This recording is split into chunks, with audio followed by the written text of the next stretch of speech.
Hi my YouTube family, welcome back to my channel. This is Life with Juvi Kutti. இன்னைக்கு Tuesday சாமிக்கு படியல் போடணும்னு சொல்லிட்டு நேத்துல இருந்தே மனசுக்கு தோணிட்டே இருந்தது. சரி போடலாமேன்னு சொல்லிட்டு காலையில எந்திரிச்சு குளிச்சிட்டு காய்கறி எல்லாம் சாப் பண்ணலான்னு வந்தாச்சு. பாப்பாவை குளிப்பாட்டி அம்மா கிட்ட கொடுத்துட்டேன். அவங்கள ரெடி பண்ணிட்டு இருக்காங்க. ஸோ இன்னைக்கு ஃபுல்லாக பாப்பா வந்து அவங்க அம்மா கண்ட்ரோலில் தான் இருக்க போகிறாங்க. நம்ம கிச்சன் டிபார்ட்மெண்ட்டை எடுத்துக்க போகிறோம். என்னென்ன டிஷ்ஷஸ் செஞ்சேன்னு சொல்லிட்டு கம்ப்ளீட்டாக அந்த வீடியோவில் காட்ட போகிறேன். இன்னும் எதுக்கு வெயிட் பண்ணுறீங்க? வீடியோக்குள்ளே போகலாமா?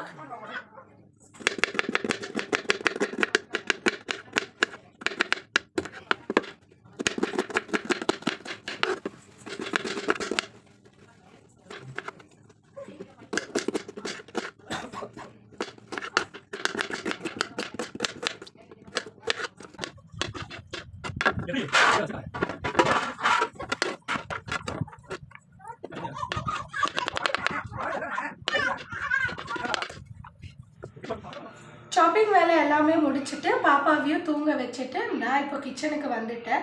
ஃபஸ்ட்டு வெண்டைக்கால இருந்து ஸ்டார்ட் பண்ணலான்னு சொல்லி எடுத்து வச்சிருக்கேன்.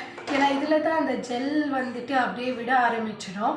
அதனால நறுக்குன உடனே இதுதான் லாஸ்ட்டாக கட் பண்ண உடனே அதை வந்துட்டு ஆயிலில் ஃப்ரை பண்ணிட்டோன்னா அந்த ஜெல்லெல்லாம் போயிடும். எல்லாத்துக்கும் முன்னாடி ஒரு பிளாக் காஃபி போட்டு குடிச்சிடலாம். அப்போ தான் நம்மளுக்கு கொஞ்சம் பிரிஸ்காக எல்லாமே செய்வோம்.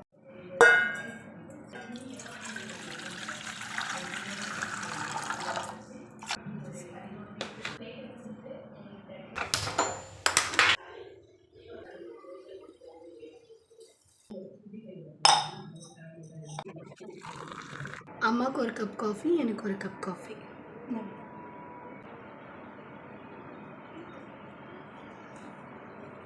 Good, not bad. ரீசன்ட் டேஸாகவே பால் காஃபியோட டேஸ்ட்டை விட இந்த பிளாக் காஃபியோட டேஸ்ட் எனக்கும் அம்மாவுக்கும் ரொம்ப பிடிச்சி போச்சு. இதுக்கே மாறிடலான்னு இருக்கும். இது ஹெல்த்தியும் கூட, ஆனால் சுகர் லெவல் மட்டும் கொஞ்சம் கம்மி பண்ணிக்கலான்னு. நல்லா இருக்கும்மா காஃபி? அப்போ இனிமேல் டெய்லி பிளாக் காஃபி வச்சு தட்டா?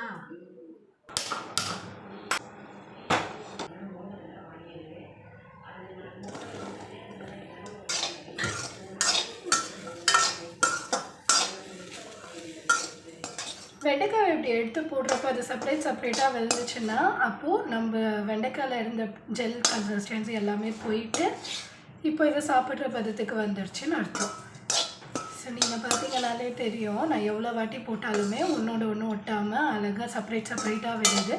ஸோ இதுதான் அந்த கன்சிஸ்டன்சி. நம்ம இந்த டைமில் எடுத்துடலாம்.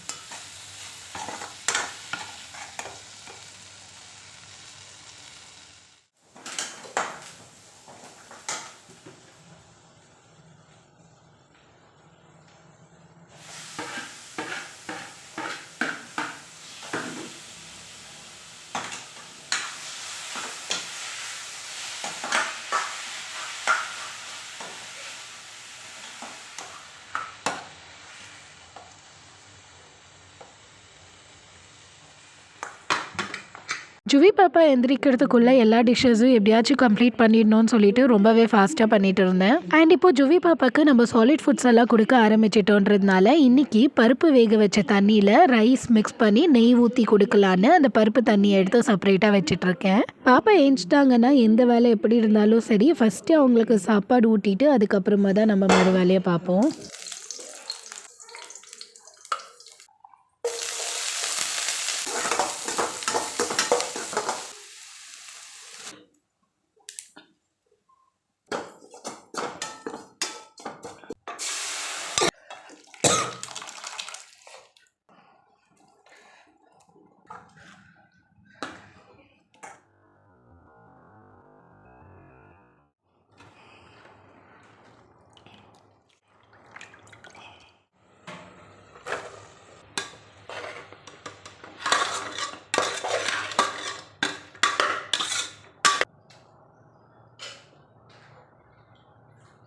ஆக்சுவலி குட்டி பொம்மை நல்லா தூங்கிட்டு இருந்தது. நான் தான் டிஸ்டர்ப் பண்ணிட்டேன். நான் சமைக்கிறப்போ வர அந்த விசில் சவுண்டு கேட்டு ஏஞ்சிட்டாங்க இந்த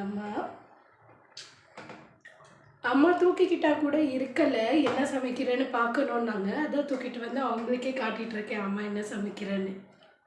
எவ்வளோ அழகாக பார்க்குது தெரியுமா? வேணுமா? நீ சமைக்கிறியா?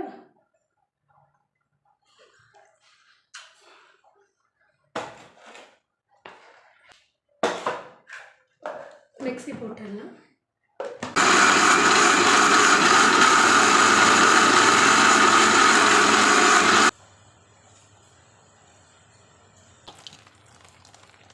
ஆல்மோஸ்ட் குக்கிங் எல்லாமே முடிச்சிட்டேன். இப்போது வடை போடணும், பாயசம் மட்டும் பண்ணணும். அது மட்டும் பண்ணிட்டா முடிஞ்சது. பாப்பாவை அம்மம்மா கிட்ட கொடுத்துட்டு வந்திருக்கேன். அவங்களுக்கு ஃபீட் பண்ணி 1 hour ஆச்சு. போய் அவங்களுக்கு ஃபீட் பண்ணிவிட்டு அப்புறம் வந்து எல்லாத்தையுமே மறுபடியும் கண்டினியூ பண்ணிவிட்டு அதெல்லாம் முடிச்சுட்டு அதுக்கப்புறமா நான் சாரீ கட்டி சாமிக்கு படையல் போட்டு பூஜை பண்ண வேண்டியது தான்.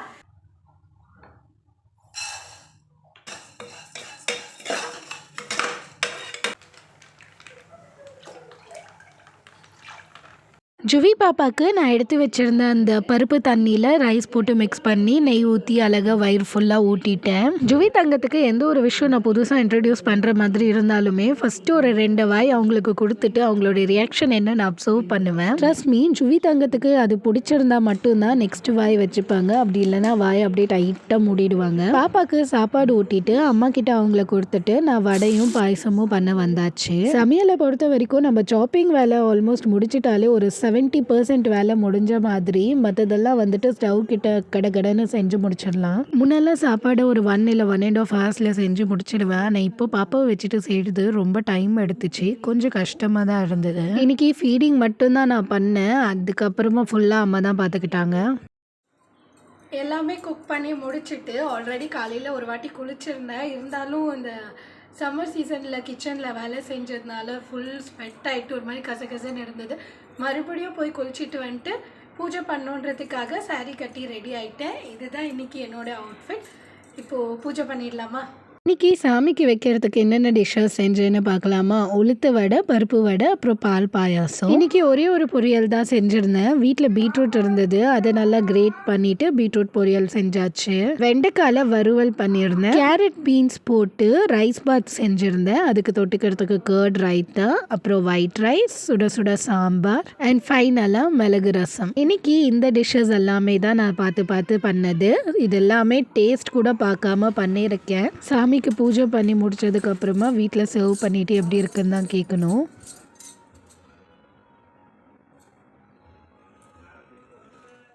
ஃபைனலி நான் ஆசைப்பட்ட மாதிரி சாமிக்கு நான் நினச்சது எல்லாத்தையுமே சமைச்சு படியல் போட்டு பூஜை பண்ணி முடிச்சுட்டு எல்லாருக்குமே வந்து சாப்பாடையும் சர்வ் பண்ணிட்டேன். சாப்பாடு எல்லோரும் சூப்பராக இருக்குன்னு சொன்னாங்க. நான் இன்னும் சாப்பிடல, எப்படி இருக்குன்னு போய் தான் சாப்பிட்ணும். இந்த வீடியோ உங்களுக்கு பிடிச்சிருந்துச்சுன்னா லைக் பண்ணுங்கள், கமெண்ட் பண்ணுங்கள், ஷேர் பண்ணுங்கள்.